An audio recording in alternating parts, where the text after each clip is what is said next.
আসসালামু আলাইকুম বন্ধুরা, আপনাদের যাদের বাজেট 30,000-এর আশেপাশে, যারা কোনো ভালো ফোন খুঁজে পাচ্ছেন না, তাদের জন্য আমি আজকে নিয়ে আসছি আইকিউ ভিভো Z9 টার্বো। এটা 12 জিবি এবং 256 জিবি রোম ভেরিয়েন্টে আপনারা পেয়ে যাবেন। এই ফোনটি নিতে হলে আমাদের কমেন্ট সেকশনে যোগাযোগ করুন নাম্বারে। ধন্যবাদ।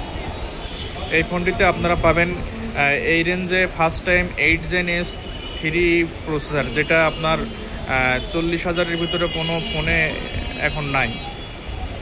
এবং হচ্ছে ডিসপ্লে হিসেবে পাচ্ছেন ওএলইডি প্যানেলের ডিসপ্লে, ইন ডিসপ্লে ফিঙ্গারপ্রিন্ট, 6000 mAh-এর ব্যাটারি পাচ্ছেন এবং 50 মেগাপিক্সেলের রিয়ার ক্যামেরা, ফ্রন্ট ক্যামেরা পাচ্ছেন 16 মেগাপিক্সেলের। সাথে আপনারা ফাস্ট চার্জিং পেয়ে যাচ্ছেন। এই ফোনটি নিতে চাইলে আমাদের কমেন্ট সেকশনে যোগাযোগ করুন।